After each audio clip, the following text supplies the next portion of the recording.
कुरुक्षेत्र में कौरव और पांडवों की लड़ाई में दुर्योधन कौरवों का सबसे बड़ा भाई था। दुर्योधन अधर्मी, जिद्दी और मूर्ख भी था। वह गांधारी और धृतराष्ट्र का पुत्र एवं कर्ण का मित्र था, परंतु वह अधिकतर बातें अपने मामा शकुनी की ही मानता था। दुर्योधन की जिद, अहंकार और लालच ने लोगों को यज्ञ की आग में झोंक दिया था, इसलिए दुर्योधन को महाभारत का खलनायक कहा जाता है। आओ जानते हैं उसके बारे में 10 रोचक बातें। 1. दुर्योधन का जन्म 100 घड़े में से पहले घड़े से हुआ था। जब दुर्योधन का जन्म हुआ तो वह रोने के बजाय गधे की तरह रेंकने लगा और जन्म लेते ही बोलने भी लगा था। दुर्योधन ने जैसे ही जन्म लिया तो कई तरह के अपशकुन देखने को मिले, जैसे शियार जोर जोर से रोने लगे, उल्लू शोर मचाने लगे, आसमान में अचानक काले बादल छा गए।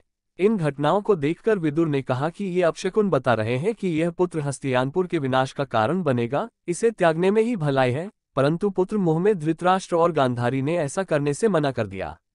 2. दुर्योधन को कलयुग का अवतार माना जाता है, क्योंकि दुर्योधन में वे सभी गुण मौजूद थे जो कलयुग के मनुष्य में होने चाहिए। इसीलिए दुर्योधन को कलयुग का अवतार कहा जाता था। कहते हैं कि दुर्योधन कलयुग का अंश था तो उसके 100 भाई पुलस्त्य वंश के राक्षस के अंश से थे। वायु पुराण 70.5165 में राक्षसों को पुलस्त्य, कश्यप एवं अगस्त्य ऋषि की संतान माना गया है। 3. दुर्योधन कुटिल, क्रूर होने के साथ ही गदा युद्ध में भी पारंगत हो गया था। उसने शकुनी की चाल के तहत बलराम जी से गदा युद्ध करना सीख लिया था। महाभारत काल में बलराम, जरासंध, भीम और दुर्योधन को ही सर्वश्रेष्ठ गदाधर माना जाता था। भीम ने भी बलराम जी से गदा सीखी थी। 4. गांधारी ने अपनी दिव्य दृष्टि से दुर्योधन के शरीर को वृक्ष के समान बना दिया था, परंतु श्रीकृष्ण की नीति के तहत दुर्योधन के गुप्ता और जंघा कठोर नहीं बन पाई थी।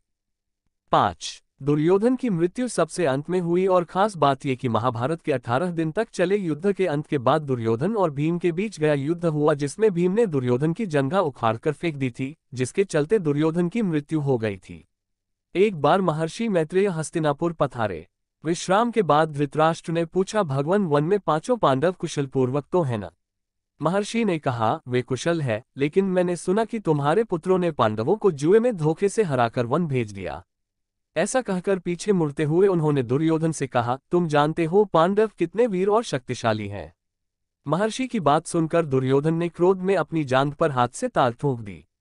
दुर्योधन की यह उद्दंडता देखकर महर्षि को क्रोध आ गया और उन्होंने कहा, तू मेरा तिरस्कार करता है, मेरी बात शांतिपूर्वक सुन नहीं सकता। जा उद्दंडी, जिस जंघा पर तू ताल ठोक रहा है उस जंघा को भीम अपनी गदा से तोड़ देगा। बस यही शाप दुर्योधन को ले डूबा। 6. रिश्तों में दुर्योधन जहां अर्जुन का सौतेला भाई था, वहीं वह श्रीकृष्ण का समधी भी था। श्रीकृष्ण के पुत्र सांब ने दुर्योधन की पुत्री लक्ष्मणा से विवाह किया था। अर्जुन और श्रीकृष्ण भी आपस में भाई ही थे, क्योंकि अर्जुन श्रीकृष्ण की बुआ कुंती का लड़का था। लेकिन अर्जुन ने जब श्रीकृष्ण की बहन सुभद्रा से विवाह किया तो वे उनके जीजा भी बन गए थे। 7. दुर्योधन ने पांडवों को मारने के लिए सबसे पहले भीम को जहर देकर नदी में फेंकवा दिया था, लेकिन भीम बच गए थे। फिर दुर्योधन ने पांडवों को मारने के लिए वारणावत में लक्ष्यागृह का निर्माण कराया, वहां से भी पांडव बचकर निकल गए थे। फिर पांडवों के वनवास होने के बाद अज्ञातवास में दुर्योधन जंगल जंगल पांडवों को ढूंढने के लिए अपनी सेनाएं भेजता रहता था। दुर्योधन ने शकुनी की कुटिल नीति के चलते ही पांडवों के मामा शल्य को अपनी ओर से युद्ध लड़ने के लिए राजी कर लिया था। 8. महाभारत की कथा में ऐसा प्रसंग भी आया है कि दुर्योधन ने काम पीड़ित होकर कुंवारी कन्याओं का अपहरण किया था।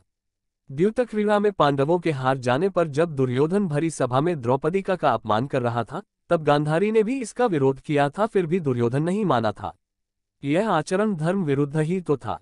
जब दुर्योधन को लगा कि अब तो युद्ध होने वाला है तो वह महाभारत युद्ध के अंतिम समय में अपनी माता के समक्ष नग्न खड़ा होने के लिए भी तैयार हो गया। महाभारत में दुर्योधन के अनाचार और अत्याचार के किस्से भरे पड़े हैं।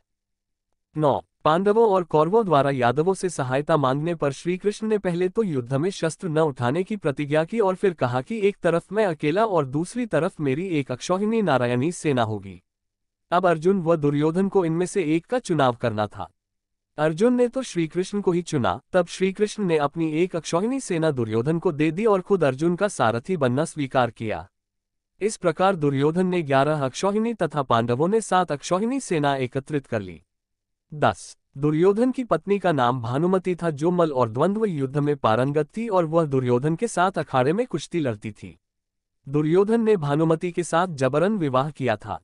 गंधारी ने सती पर्व में बताया है कि भानुमति दुर्योधन से खेल खेल में ही कुश्ती करती थी, जिसमें दुर्योधन उससे कई बार हार भी जाता था। भले ही दुर्योधन भानुमति को हरण करके लाया था, लेकिन भानुमति को दुर्योधन से प्यार हो गया था। भानुमति को दुर्योधन और पुत्र लक्ष्मण की मौत का गहरा धक्का लगा था। उससे सांत्वना देने वाला कोई नहीं बचा था। अंत में वह बेचारी पांडवों के आश्रय पर जिंदा रही और बड़ी मुश्किल से जीवन गुजारा। दुर्योधन की बहन का नाम दुश्शिला था, जिसका विवाह सिंधु नरेश जयद्रथ से हुआ था। 10. कौरवों की सेना सभी तरह के शक्तिशाली थी। एक से बढ़कर एक महारथी थे, परंतु फिर भी सभी हार गए और इसका एकमात्र कारण दुर्योधन ही था, क्योंकि उसने सही समय पर सही निर्णय नहीं लिया और कई तरह की गलतियां की। पहली गलती उसने श्रीकृष्ण की बजाय नारायणी सेना मानकर की। दूसरी गलती उसने भीष्म पितामह और द्रोणाचार्य की बातों पर ध्यान नहीं दिया। भीष्म ने उसे 5 सोने के तीर दिए थे और कहा था कि कल सुबह मैं इन तीसरों से 5 पांडवों का वध कर दूंगा। दुर्योधन वह तीर अपने पास रख लिए और अर्जुन के वरदान मांगने पर उसे दे दिए। चौथी चूक उसने कर्ण से कहा कि घटोत्कच को मार दो, और कर्ण ने अपना अचूक अमोघ अस्त्र घटोत्कच पर चलाकर अपनी शक्ति खो दी। 5वीं चूक उसने ये की कि जयद्रथ को वह उचित सुरक्षा नहीं दे पाया, और छठी चूक ये की कि उसने उचित समय पर अश्वत्थामा को सेनापति नहीं बनाया, अन्यथा युद्ध का परिणाम कुछ और